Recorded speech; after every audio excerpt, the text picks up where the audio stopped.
غوث اعظم کی عظمت کیا ہے؟ آؤ دیکھو سرکار غوث اعظم کی شان آپ ملاحظہ فرماؤ۔ سرکار غوث اعظم رضی اللہ تعالیٰ عنہ کی شان بیان کرنے والوں نے اس طرح بیان کیا ہے، آج جب ہمارے اوپر کوئی مصیبت آتی ہے سرکار غوث اعظم کی بارگاہ میں عریضہ پیش کرتے ہیں، سرکار غوث اعظم کرم فرما دو میری مصیبت دور ہو جائے، آپ کے نام پہ نظر و نیاز کریں گے۔ آج ہمارے اوپر جب کوئی مصیبت و پریشانی ہوتی ہے ہم سرکار غوث اعظم کی بارگاہ میں مدد مانگا کرتے ہیں، کیا یہ مدد مانگنا جائز ہے؟ اور کیا سرکار غوث اعظم ہماری پکار کو سنا کرتے ہیں؟ اس واقعے سے آئیے باتیں میں آپ کے سامنے عرض کرنے کی کوشش کروں گا۔ بغداد شریف کی سرزمین کا واقعہ بیان کیا جاتا ہے۔ بغداد شریف کی سرزمین ہے، بغداد شریف کی سرزمین پہ ایک سوداگر رہتا تھا، نام کا مسلمان تھا، اس کے بغل میں ایک غیر مسلم کا گھر ہے، یعنی دونوں اگل بغل رہے ہیں، ایک طرف مسلمان کا گھر ہے دوسری طرف غیر مسلم کا گھر ہے، ابھی دونوں کی شادی نہیں ہوئی ہے۔ ایک نوجوان سوداگر جو تھا جو نام کا مسلمان تھا اس کی بھی شادی نہیں ہوئی تھی، اس کے پڑوس میں جو رہتا تھا غیر مسلم اس کی بھی شادی نہیں ہوئی تھی، لیکن اتفاق ایسا ہوا غیر مسلم کی شادی پہلے ہو جاتی ہے اور غیر مسلم کی جب شادی ہوتی ہے یہ نوجوان سوداگر اپنے گھر کے اوپر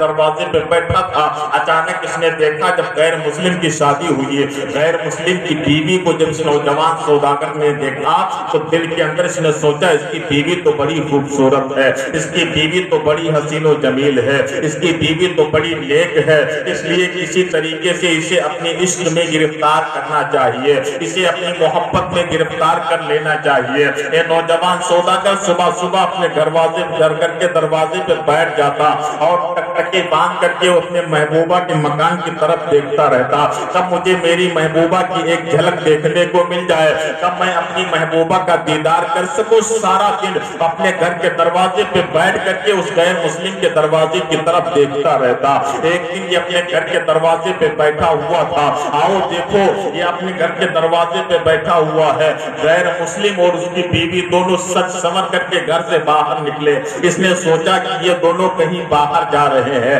آج موقع بڑا اچھا ہے، اگر آج میں اپنے پیار کا اظہار نہ کر سکا تو ہو سکتا ہے دوبارہ مجھے موقع ملے یا نہ ملے، دوبارہ یہ نوبت آئے یا نہ آئے، اس لیے آج میں اپنے پیار کا اظہار کر کے رہوں گا، آج میں اپنی محبت کا چرچا کر کے ہی رہوں گا۔ یہ نوجوان سوداگر بھی اپنے گھر کے اندر جاتا ہے، اپنا کپڑے زیبتن کرتا ہے، تلوار ہاتھ میں لیتا ہے،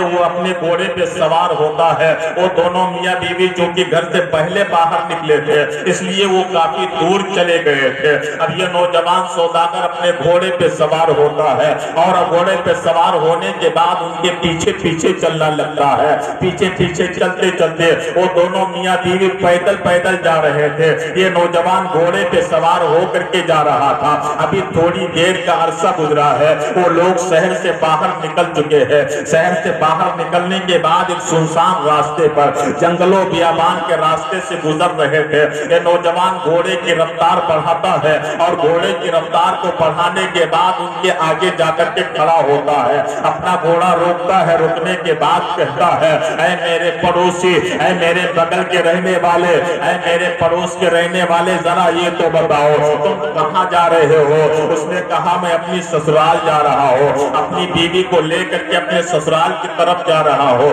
نوجوان سوداگر کہتا ہے تم پہلی بار سسرال جا رہے ہو، اپنی بیوی کو لے کر کے پیدل جا رہے ہو، ابھی جب تم سسرال پہنچو گے تمہارا مذاق اڑایا جائے گا، یہ کیسے دولہا آیا ہے جو پہلی بار اپنے سسرال آیا ہے اور اپنی دلہن کو پیدل لے کر کے آیا ہے، تمہاری دلہن نئی نویلی ہے، چلتے چلتے اس کے پاؤں میں چھالے پڑ جائیں گے، اس لیے اے میرے پڑوسی میں بھی ادھر کو جا رہا ہوں، اگر تم اپنی بیوی کو ہمارے گھوڑے پہ سوار کر دو تو میں تمہاری بیوی کو لے جا کر کے تمہارے سسرال میں چھوڑ دوں گا۔ جیسے اتنا سنتا ہے فوراً وہ نوجوان سوداگر سے اس غیر مسلم نے کہا یہ بات تو سچ ہے کہ تم ہمارے پڑوسی ہو، یہ بات تو سچ ہے کہ تمہارا گھر ہمارے مکان کے بغل میں ہے، لیکن کیا تمہیں یہ پتہ نہیں ہے کہ تمہارا دھرم الگ ہے ہمارا دھرم الگ ہے، تم مسلمان ہو ہم غیر مسلم ہے، اور جب دھرم الگ الگ ہے تو میں اپنی بیوی کو تمہارے گھوڑے پہ کیسے سوار کر سکتا ہو،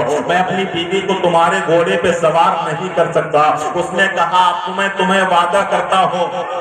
کہ میں تمہاری بیوی کو تمہارے سسرال میں لے جا کر کے چھوڑ دوں گا، تم اپنی بیوی کو ہمارے گھوڑے پہ سوار کر دو۔ اتنا سننا ہے۔ وہ نوجوان سوداگر سے غیر مسلم کہتا ہے اگر تمہارے دل کی یہ خواہش ہے، اگر تم چاہتے ہو کہ میری بیوی کے پاؤں میں چھالے نہ پڑے، اگر